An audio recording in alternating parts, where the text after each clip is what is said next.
Assalamualaikum warahmatullahi wabarakatuh.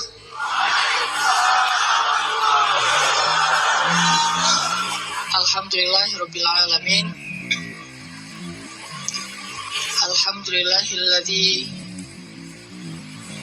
anzala as-sakinata fi qulubil mu'minin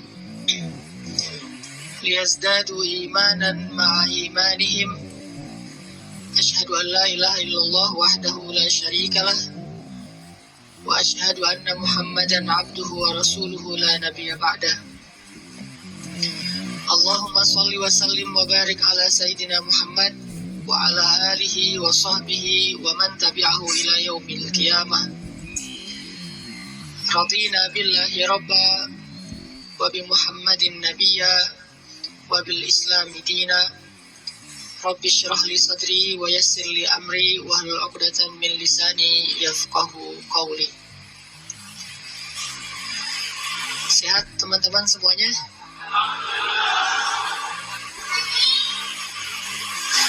Kapan insyaallah? Akad maksudnya? Boleh saya tanya dulu, siapa yang baru nikah?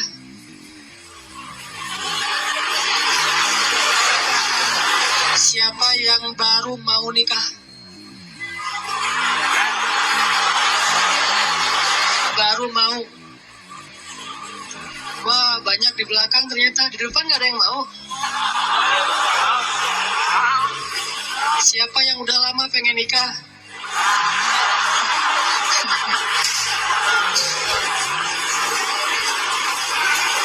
Kalau nikah tuh jangan kepengen ya. Langsung datang aja, ditolak, datang lagi, ditolak, datang lagi. Kayak Julai Bib, pantang menyerah. Kita hari ini bahas apa? Jangan salah fokus. Fokusnya tuh kalau di kamera yang otomatis itu adalah wajah ya. Jadi kan ada tuh kalau kita foto langsung nyari wajah. Kalau orangnya geser, fokusnya geser. Jadi dia nggak pernah gagal. Gak mungkin dia fokus ke wajah, tiba-tiba ngambil sepatu gitu. Sepatunya pink misalnya. Gak mungkin kan? Artinya hari ini kita bahas tentang fokus dalam mencari cinta. Fokus dalam mencari cinta. Salah fokus dalam mencari cinta itu mungkin maksudnya adalah kalau kita mencari cinta itu mungkin buat mencari kesenangan dunia saja. Coba kita belajar mencari cinta itu untuk ngedapatin akhirat. Menurut saya itu lebih true love, lebih endless love. Kenapa? Karena cinta yang paling endless itu adalah cinta yang dibawa sampai ke akhirat. Jadi cinta di dunia dan di akhirat. Tapi sebelum kita menemukan cinta-cinta apapun dalam hidup kita, coba kita belajar ngedapetin cinta Allah Subhanahu wa ta'ala. Karena Allah lah yang pemilik segala cinta. Kalau Allah udah cinta kepada hambanya, maka Allah Subhanahu wa ta'ala akan menitipkan rasa cinta di dalam hati semua hambanya untuk orang yang dia cintai. Kalau Allah cinta sama kita, Allah akan titipkan rasa cinta kepada semua makhluk agar mencintai kita. Tapi kalau Allah nggak cinta kepada seseorang, Allah cabut rasa cinta dari semua makhluk, sehingga nggak ada yang mencintai kita kecuali karena hawa nafsu. Jadi kalau kita pengen ngedapetin cinta sejati, cintailah dulu dan raih pula cinta pemilik hati, yaitu Allah Subhanahu wa ta'ala. Jadi hari ini kita akan coba bahas tentang jangan salah fokus dalam mencari cinta. Oke, saya akan angkat kisah cinta Nabi Musa alaihissalam. Ada di surat apa teman-teman? Kisah cinta Nabi Musa. Nabi Musa pernah jatuh cinta? Pernah, kepada istrinya.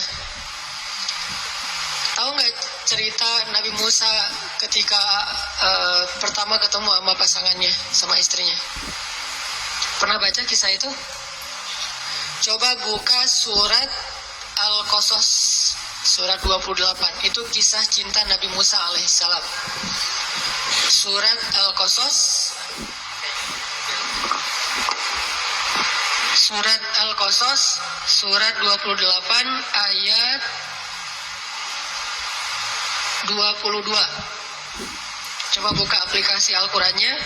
Surat Al-Qasas, surat 28 ayat 22. Saya akan baca dari ayat 22 sampai ayat 28.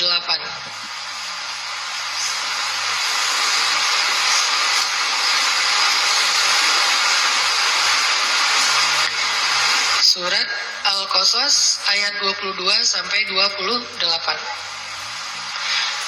A'udzu billahi minasy syaithanir rajim. Bismillahirrahmanirrahim. Walamma tawajjaha tilqa'a Madyana qala 'asa rabbi an yahdiyani عسى ربي أن يهديني سواء السبيل ولما ورد ماء مدين وجد عليه أمة من الناس يسقون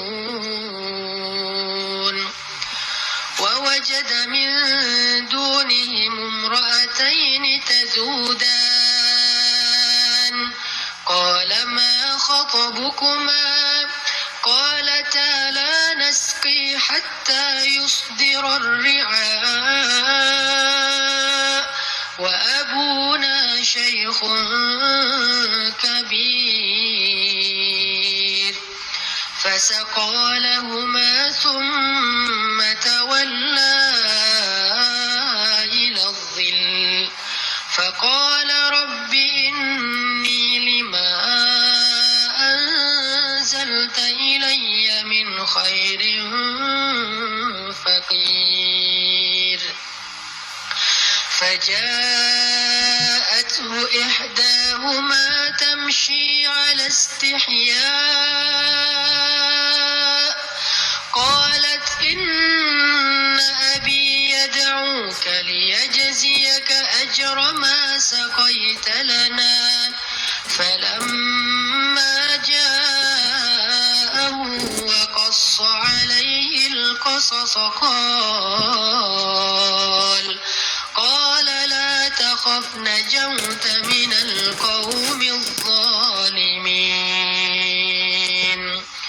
قالت إحداهما يا أبت استأجره إن خير من استأجرت القوي الأمين قال إني أريد أن أنكحك إحدى ابنتي هاتين على أن تأجرني 8 حجج فإن أتممت 10 فمن عندك وما أريد أن أشق عليك ستجدني إن شاء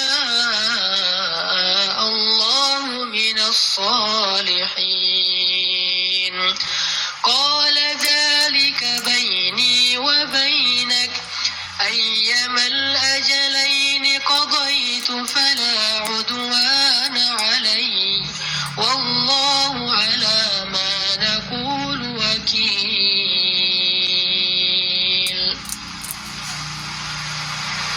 Dan ketika Musa menghadap ke arah negeri Madian, ia berdoa, semoga Tuhanku membimbingku ke jalan yang benar.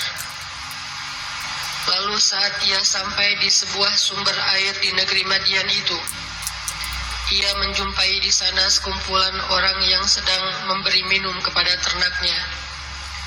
Dan ia melihat di belakang orang banyak itu dua perempuan yang sedang menambat ternak mereka.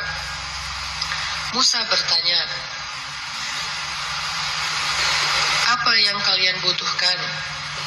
Kedua perempuan itu menjawab, kami tidak dapat memberi minuman ternak kami sebelum penggembala-penggembala itu memulangkan ternak mereka, sedangkan ayah kami adalah orang tua yang sudah lanjut usianya. Lalu Musa menolong mereka dengan memberi minuman ternak itu. Kemudian dia kembali ke tempat teduh lalu berdoa, ya Tuhanku, sesungguhnya aku sangat membutuhkan suatu kebaikan yang turun darimu kepadaku. Tidak lama kemudian, datanglah kepada Musa salah seorang dari dua perempuan tadi, berjalan dalam keadaan malu-malu. Ia berkata, sesungguhnya ayahku memanggil engkau agar ia memberikan hadiah terhadap kebaikanmu dengan memberi minuman ternak kami tadi. Maka tatkala Musa bertemu dengan ayah perempuan itu dan menceritakan kepadanya cerita tentang dirinya, laki-laki itu berkata, janganlah kamu khawatir, kamu telah selamat dari orang-orang yang zalim itu atau Fir'aun. Lalu salah seorang dari kedua perempuan itu berkata, wahai ayahku, ambillah ia sebagai pekerja kepada kita. Sesungguhnya orang yang paling baik yang engkau ambil sebagai pekerja adalah orang yang kuat lagi dapat dipercaya. Berkatalah laki-laki itu, sesungguhnya aku ingin menikahkan kamu dengan salah seorang dari putriku, dengan dasar bahwa kamu bekerja kepadaku selama 8 tahun. Dan jika kamu cukupkan 10 tahun, maka itu adalah satu kebaikan darimu. Maka aku tidak hendak memberati kamu, dan kamu insya Allah akan mendapatiku termasuk orang-orang yang baik. Musa berkata, baiklah, itulah perjanjian antara aku dengan engkau. Yang mana saja dari kedua waktu yang ditentukan itu aku sempurnakan, maka tidak ada tuntutan tambahan atas diriku lagi. Dan Allah adalah saksi atas apa yang kita ucapkan. Shadaqallahul azim. Teman-teman yang dirahmati Allah Subhanahu wa taala, itulah kisah, salah satu penggalan kisah dari kisah Nabi Musa yang sangat panjang di dalam Al-Quran. Nanti kita bisa melihat bagaimana Nabi Musa tetap fokus kepada cita-citanya, tetap fokus kepada keinginannya, tetap fokus kepada himmah, azam, apa yang selama ini dicari oleh Nabi Musa alaihissalam. Walaupun adegan hidupnya berubah-ubah. Karena manusia itu menjalani hidup dengan adegan yang kadang-kadang kita tidak menduga. Saya merasa bahwa hidup saya itu penuh dengan kejutan dari Allah. Saya orang Aceh asli, anak dari orang tua yang mungkin bukan orang kaya, tapi tiba-tiba Allah mentakdirkan saya kuliah di Mesir. Lalu pulang dari Mesir saya tinggal di Bandung. Sampai hari ini banyak adegan dalam hidup kita itu, banyak hal yang kita nggak pernah menduga. Adegan hidup bisa berubah, tetapi azam harus tetap ada di dalam diri kita, di dalam hati kita. Sehingga adegan-adegan yang kita alami, apakah itu adegan sekolah, belajar, adegan menikah, adegan bekerja, adegan berteman, semua adegan dalam hidup kita itu harusnya menjadi sebuah potensi, kekuatan, dan penyemangat buat kita mendapatkan apa yang sudah terazam dalam hati kita. Gak boleh cita-cita kita itu berubah gara-gara adegan berubah. Gak boleh harapan kita itu berubah gara-gara situasi berubah. Harusnya harapan kita itu kepada Allah Subhanahu wa Ta'ala tidak berubah sama sekali, walaupun hidup kita terus dinamis, berubah-ubah sesuai dengan kondisi, tetapi harapannya tetap sama. Kayak ibarat tadi orang pengen nikah, udah aja fokus nikah. Kalau dia bekerja, niatnya bekerja supaya bisa mempersiapkan mahar yang layak buat calon kekasih. Apa mahar yang layak? Minimal mah 1 miliar, 1 villa, ya, mobil Alphard. Setuju yang di belakang?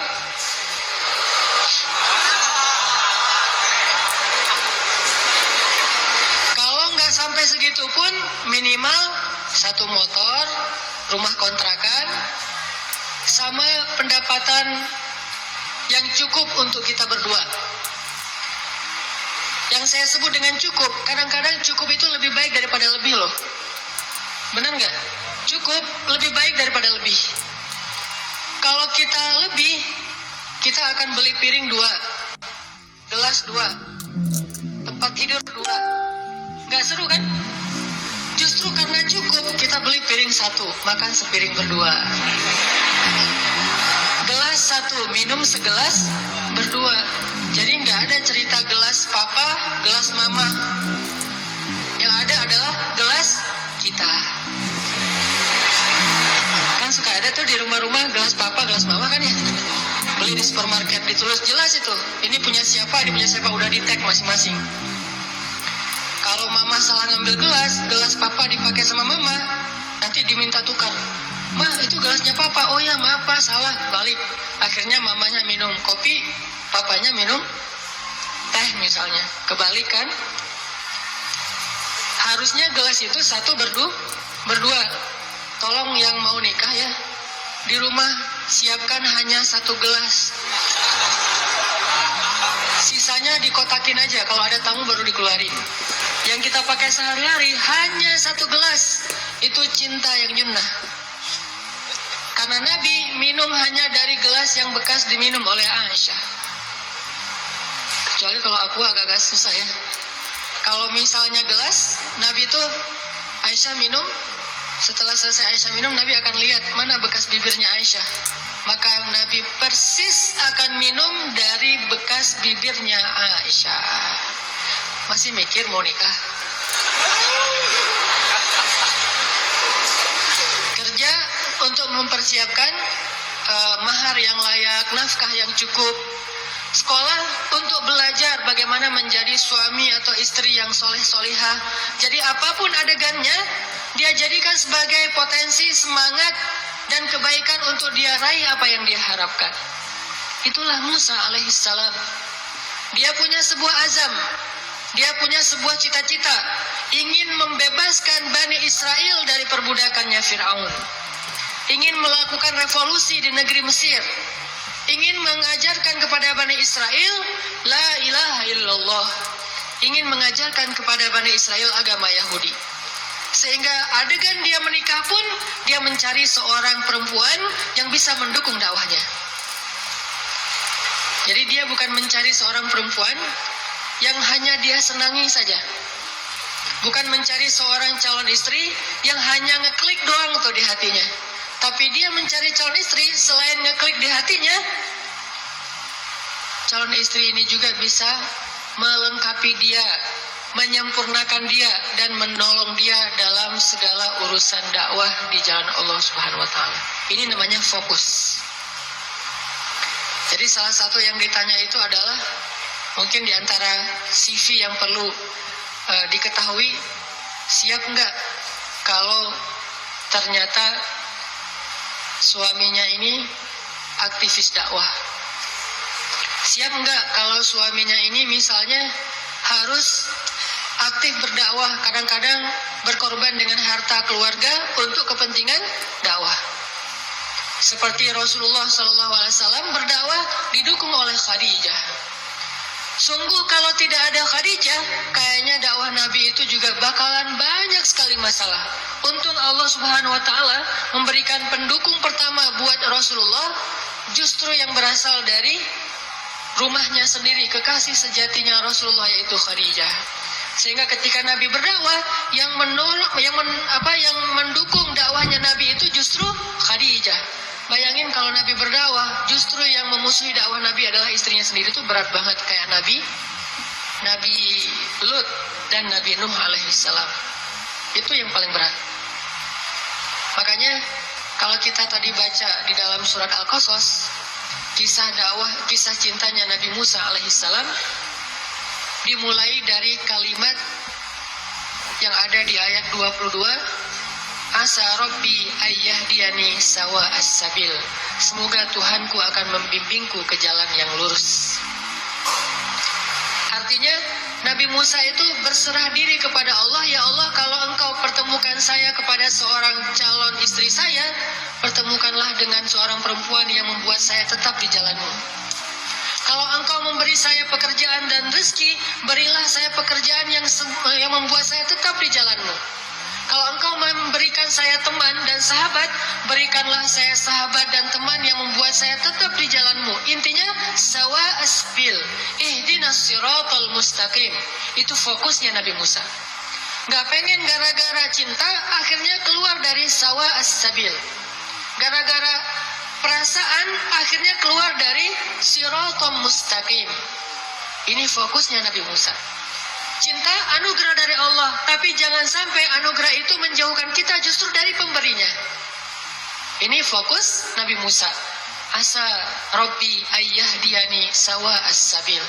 Jadi kalau saya nanti ketemu keluarga baru, mudah-mudahan keluarga itu keluarga yang bisa membantu saya untuk terus berada di sawa as-sabil.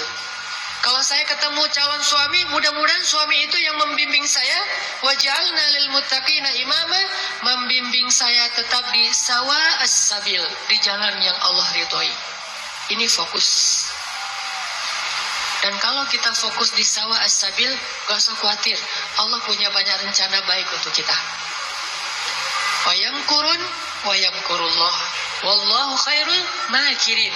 Siapapun boleh punya rencana untuk menghalangi kita, tapi Allah adalah sebaik-baik pembuat rencana. Udah ikutin aja sawa as-sabil. Fokus di jalan yang lurus. Sawa itu bahasa lainnya istiwa. Atau dalam bahasa Arab, kadang-kadang orang Arab suka nyebut dengan istilah khatul istiwa. Terus jadi bahasa Indonesia katulistiwa. Itu bahasa Arab. Katulistiwa itu dari kalimat khatul istiwa. Khat artinya garis, istiwa artinya lurus, garis lurus. Katulis, karena kita nggak bisa bilang kha jadinya ka. Khadijah jadinya Khadijah. Sama kayak misalnya orang Sunda nggak bisa bilang ain jadinya e. Ketika Nabi SAW manggil Aisyah, panggilan Aisyah siapa? Aish. Sampai di Sunda jadinya Eis. Itu bahasa Arab. Aish jadinya Eis. Jadi Eis itu aslinya Eisah. Aisyah. Tetaplah di sawa as-sabil, tetaplah di jalan Allah yang lurus. Nggak usah berbelok, nggak usah keluar dari garis itu. Kalau udah terlanjur keluar, buru-buru balik. Karena Allah cuma memberikan jaminan kebaikan bagi orang yang tetap berada di sawa as-sabil. Kalau dia keluar dari situ, Allah sudah tidak menjamin apapun. Kalau kita pengen hidup kita dijamin sama Allah, nggak bakalan kecewa, dikasih banyak kejutan, surprise yang luar biasa. Gampang sebetulnya caranya, tetaplah di sawa as-sabil, gak usah melenceng. Kalau kita udah tetap di sawa as-sabil, tunggu aja, terus berjalan. Di setiap beberapa titik, nanti kita akan temukan Allah menyediakan surprise buat kita, sebagaimana Allah sediakan untuk Musa alaihissalam.